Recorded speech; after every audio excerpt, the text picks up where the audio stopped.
Diesel जो हमें बाहर से लाना पड़ता है उसकी बचत हुई, बिजली से हमारी ट्रेनें चली, पर्यावरण को फायदा होने लगा। मेरे प्यारे देशवासियों, हम यहां से नहीं रुके हैं, हम दुनिया के अंदर पीछे रहना नहीं चाहते। पिछले दिनों आपने खबर सुनी होगी, भारत ने ईंधन का नया क्षेत्र को भी छू लिया है। देश ने पहली हाइड्रोजन से चलने वाली ट्रेन शुरू कर दी है और मुझे खुशी है, ये सबसे लंबी ट्रेन है और सबसे ताकतवर ट्रेन है और दुनिया में हाइड्रोजन ट्रेन के क्षेत्र में भी भारत ने अपना झंडा गाड़ दिया है। प्यारे देशवासियों, पिछले 10-12 साल हम लगातार 2047 के लक्ष्य को पाने के लिए दौड़ रहे हैं, एक के बाद एक सोपान सिद्ध कर रहे हैं। हमने सोचा भी नहीं था कि हमें इसमें भी कुछ मुसीबतों का झेलना पड़ेगा। पिछले 10-12 वर्ष में कितने संकटों का सामना करना पड़ा। कोरोना जैसी वैश्विक महामारी ने पूरी दुनिया को चिंता में डाल दिया था, सारी व्यवस्थाएं चरमरा गई थी। कोरोना से बाहर निकले, युद्ध की विभीषा की खबर आने लगी, कहीं यूक्रेन तो कहीं पश्चिम एशिया, हर जगह पर तनाव का माहौल। और पता नहीं भविष्यवेत्ताओं ने तो न जाने क्या क्या घोषणाएं कर दी थी। देश को डराना, देश को भयभीत रखना, देश को चिंतित रखना, इसी में कुछ लोगों को आनंद आता है। वैक्सीन नहीं मिलेगी, कोविड में लोग बचेंगे नहीं, कुछ भी नहीं होने वाला। वेस्ट एशिया का क्राइसिस आया, पेट्रोल पंप पे पेट्रोल नहीं मिलेगा, गैस नहीं मिलेगा, डीजल नहीं मिलेगा, फर्टिलाइजर नहीं मिलेगा। सारी दुनिया भर की अफवाहें फैला करके भारत के लोगों को भयभीत करने का, डराने का, चिंता के अंदर डुबो देने का कुछ लोगों को आनंद आ रहा था।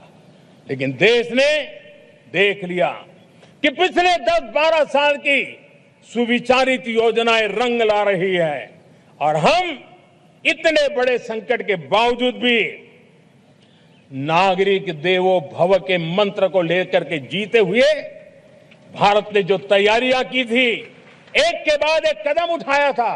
सोचा नहीं था कि संकट आएगा, लेकिन उस संकट के समय में ये सारी चीजें काम आ गई और आज देश में गैस भी है, पेट्रोल भी है, यूरिया भी है। हम अपनी ताकत के ऊपर खड़े हो रहे, चल रहे। मेरे प्यारे देशवासियों, दुनिया के इन संकटों का प्रभाव हर किसी पर हुआ, हम भी अछूते नहीं। यूरिया के दाम दुनिया में 3,000 रुपया पहुंच गए एक बोरी का। आज भी हम मेरे देश के किसानों को वो बोझ सहने के लिए मजबूर नहीं कर रहे।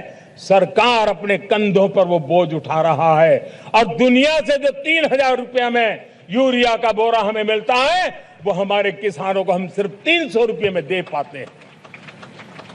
इतना ही नहीं, डीएपी आज दुनिया में बाजार 5,000 पहुंच चुका है, लेकिन मेरे देश के किसानों को दिक्कत ना हो इसलिए 1,350 रुपये में आज भी डीएपी देने का काम हम कर रहे हैं। मेरे प्यारे देशवासियों, एक समय था जब मैं आत्मनिर्भरता की बात कर रहा था तो कुछ लोग एयर कंडीशन चैम्बर में बैठ करके सोचने वाले लोग हमें बता रहे थे ग्लोबलाइजेशन का क्या होगा। लेकिन दुनिया देख रही है कि पिछले एक दशक में ऐसा लग रहा है कि दुनिया ने ग्लोबलाइजेशन बोलना ही बंद कर दिया है। जहां से ग्लोबलाइजेशन की आवाज आती थी वो बंद सुनाई नहीं देती है। दुनिया का हर देश अपनी अपनी संभालों के मिजाज की तरफ गया है। लेकिन दुर्भाग्य से इस संकट के कालखंड में कुछ लोगों ने अपना रुतबा दिखाने के लिए संसाधनों को वेपनाइज करने का खेल खेला है। दुनिया अपने पास जो कुछ भी है उसको वेपनाइज करने में लगी है। संसाधनों का वेपनाइज, रिसोर्स का वेपनाइज, पेट्रोल, डीजल, फर्टिलाइजर्स, दवाइयां, टेक्नोलॉजी की चिप्स, इतना ही नहीं भूभाग को भी वेपनाइज किया जा रहा है।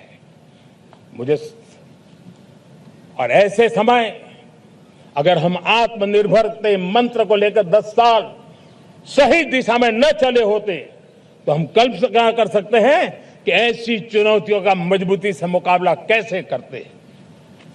और हमारी तैयारियां निरंतर बढ़ती जा रही है। मेरे प्यारे देशवासियों,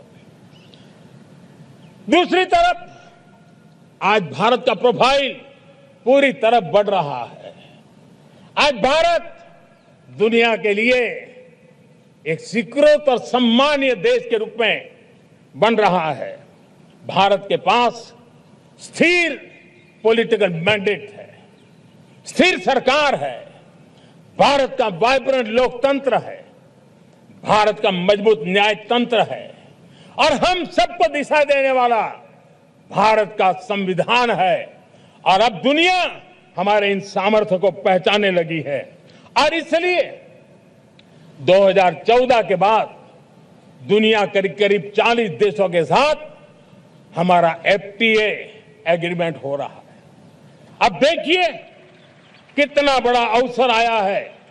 लेकिन ये जो ट्रेड एग्रीमेंट्स हुए हैं ये एक बहुत बड़ा अवसर है। और इसलिए खास करके मैं मेरे MSMEs को कहना चाहूंगा कि हमें इस मौके को छोड़ना नहीं है। दुनिया में हमें पहुंचना है। भारत के उत्पाद की हर चीज विश्व के बाजार में पहुंचे। और चाहे हमारा टेक्सटाइल हो, हमारी मशीनरी हो, हमने दवाइयां हो, हमने मौका छोड़ना नहीं है। लेकिन वैश्विक जो पैरामीटर्स हैं उस पैरामीटर को हमें पार करना होगा। हमें दुनिया से जो मिलता है उसे अच्छा देना पड़ेगा, दुनिया में जो मिलता है उसे सस्ता देना पड़ेगा। और पंजाब के लुधियाना से लेकर के तमिलनाडु के तिरुपुर तक हमारा टेक्सटाइल सेक्टर दुनिया में पहुंच सकता है। इतना ही नहीं, केरलम से लेकर के गुजरात और तमिलनाडु से लेकर के बंगाल, ये हमारा समुद्री तट, हमारे मछुआरे भाई बहन आज इस FTA के कारण हमारे श्रिप यानी झींगा उसके एक्सपोर्ट की बहुत संभावना बनी है। हमारे सी फूड की दुनिया में पहुंच बनने की संभावना पड़ी हुई है। और इसलिए मैं चाहूंगा कि हम इस परिस्थिति का फायदा उठाते हुए, हम आगे चलते हुए हम इन कामों को पार करने के लिए प्रयास करें।